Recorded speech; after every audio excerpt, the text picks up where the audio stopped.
Colombian money in that time. Nothing. That was the price, 600 pesos. Nothing. So our currency in that time was very high. Something that when I was a child, I knew about Carlos Vieco Ortiz, who's been one of the most important composers in Colombia. The more I learned, I didn't know, I learned thanks to you that he composed more than 2,000 musical pieces.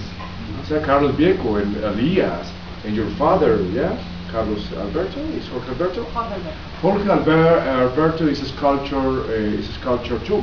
So as you know, this is Salsipuedes, and you're gonna, Juliana is gonna tell us a lot about Lucho Bermudez, and in this place, Fernando Gonzalez, Leon the Grave, Master Longas, and many other important people of that time came to this place. Lucho Bermudez was the person who named this place, and the name was Salsipuedes. Is go out. Sing it. Sing it. Sing it. Listen, yeah, please. Isla, sing the song in Spanish. Don't worry. Can you sing it? I don't know the... You don't remember. No, just say it again. Do it again. 1, 2, 3.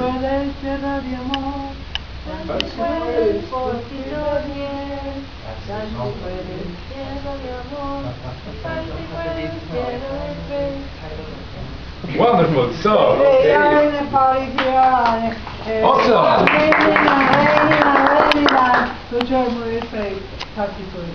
Yeah, I just want to tell people in Colombia, in the world, because these videos are in YouTube. So many people in the world are watching this. I know we have some friends in the United States because they have to route it through YouTube and they say, oh my goodness, I want to go to Colombia because you are showing the good image of Medellin. We just want to tell you that here in our city we have Salsipuedes, a wonderful museum. We're going to learn today a lot about Jorge Marin Vieco and his family. So Julie is his granddaughter, and Janine, she's from the United States, and she loves Colombia. Janine, yeah. What do you living here? How do you feel living here in this house? It's a privilege. What does it mean for you? I love them. How does it mean for you living here? What does it mean to me? It means that in some way I'm part of Colombian heritage, even though I'm not officially Colombian. But I grew up here. I arrived in Medellin when I was almost 3 years old, and the peso was 8 to $1 then. Yeah. And so I've lived actually more than half of my life now here in Medellin. So this is really home to me. What is the best thing that we can tell people in the world about Salsipuedes? Well, I think as we go on the tour today and you'll learn more about it, then you can know what you want the world to know. Okay, thank you very much. So I'm gonna leave Julie. She's gonna tell us what is going to be the strategy today. I asked her, she has prepared some storytelling for us based on the sculptures, as far as you told me. We're gonna take that advantage. I ask you, please don't speak in Spanish during all this time, this immersion. Let's listen to the stories, make questions, and let's learn a lot about culture today. So Julie, okay, thank you. welcome. If you don't understand something, or if I'm speaking too fast, just tell me, say, oh, just a minute, or slow down, or something or other. There's no problem, okay? Thank you. Right. Yes. Should I? Yeah? Okay. Yeah. Okay. No, I can do it. Okay. All right, well, welcome everybody. Salsipuedes is a museum, sort of, yes and no. I mean, we live here, and so it's open to people to come and visit with an appointment, the previous appointment. There's a lot of history in this house. Like he was saying, my grandfather, Jorge Marin Vieco, was a very famous Colombian sculptor. Most of the sculptures that you see here in the gardens and on the walls are by him. There are a few that were by an uncle of his named Bernardo Vieco, and some others over there that we'll see in a moment were made by my father, Jorge Marin. Now, Jorge Marin Vieco was born in a very artistic family. All the Vieco family were incredible artists. Carlos Vieco, like you mentioned, was a composer, Luis Eduardo Vieco, a painter, Bernardo Vieco, a sculptor. Everybody was artistic. And Jorge Marin Vieco, when he finally decided that he wanted to dedicate his life to sculpture, he bought this piece of land, which in that time, 1939, was very far away from the city. For 600 pesos, it was very expensive. You had to work a long time to get that money to buy the land. Now, obviously, this house wasn't here yet. It was just a little a peasant house, but he began building it and building it, and he made this porch, he made this area, the kitchen, the patio. You'll see it all, and he started inviting his friends to come. He loved to be surrounded by people who also loved art.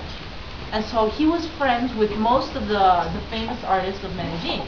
Like he mentioned, Lucho Bermúdez, Fernando González, Pedro Nel Gómez. All of these people would come here a lot. Before us. Oh yes, definitely. Lots of people came here. So he probably met Lucho Bermúdez when he went to Bogota. He was also a musician. He played the saxophone, and he created the first jazz band in Medellin. And so when he did an exhibition of his art in Bogota, he probably met Lucho Bermúdez there, and they became friends. And he said, "Oh, when you come to Medellin, you can stay at my house." Yeah. He invited him to stay for a week. But Lucho Bermúdez stayed for a year. He stayed for a year? Yes, Oh my he God. ended up living here for a year. And in that time, when Lucho Bermúdez, he would live here with his wife, Matilde Diaz, and he would bring all his orchestra up every weekend to practice. Because they were away from the noise of the city, and they could make all the noise they wanted here. They could play loud music into the night. And since all these were just fincas, then nobody would complain. Well, one day, something very special happened, and I'll show you. Let's go. Wow. Have a question? Well, actually, was also a good friend of Juliana. He said, "Hey, you know, this house is really pretty, but it's kind of boring. I want to make it more interesting." "I know, I will paint the picture for you." So Horacio Rodas painted this mural. And it took him a very long time. Marivieco was always saying, "Come on, when are you going to finish? When are you going to finish?" Finally, when he finished, he said, "Okay, finally, the mural is finished, we have to have a party." So they invited all the orchestra of Lucho Bermúdez, they invited Jorge Aptel, who was a poet, they invited many different people here. And that weekend, all sorts of artists and musicians, singers, philosophers, writers, everything, all crammed into this house. There were like 200 people in these rooms, just in these rooms, dancing and singing and drinking and playing music. But then, the very last day, they saw that they needed to go back to the city because the next day they had to work. Yeah. But it started to rain. And it started to rain very hard. Now, can you imagine in those days, this was 1948, okay? In 1948, the roads were all unpaved. It was just dirt roads mostly. Yeah. And the cars of 1948, well, they weren't like super Jeeps or anything either, right? So it was raining so hard that it was impossible to take the cars out because there was too much mud. Yeah. And they waited and waited, and when is it going to stop raining? No, it didn't stop raining. Finally, at around midnight or 1 a.m., some people said, no, we have to leave. It doesn't matter how, but we have to leave somehow. So I said, okay, goodbye everybody. They went out. 5 minutes later, they came back in, dripping wet. No, this is impossible. We can't leave. This is terrible. Well, some time passed. 2 a.m., 3 a.m., finally, nothing, no. So I said, no, we have to leave somehow. So another group of people went out. 5 minutes later, they came back. Same story. Then finally, at around 4 a.m., another group said, no, we are stronger, we are tough, we're going to leave. They left, and everybody were waiting. Oh, no, they're back, they'll be good. Nothing happened. They didn't come back. 5 minutes, 10 minutes, half an hour. And so finally some other people said, oh, they must be at their houses sleeping already now. We're going to leave too. So they came to this door, and they opened it and said, goodbye, everyone. They opened the door, and guess who they saw walking up from the gate? The people who had left before, they had been able to go down to the Parque del Robledo, but there the car got stuck in the mud.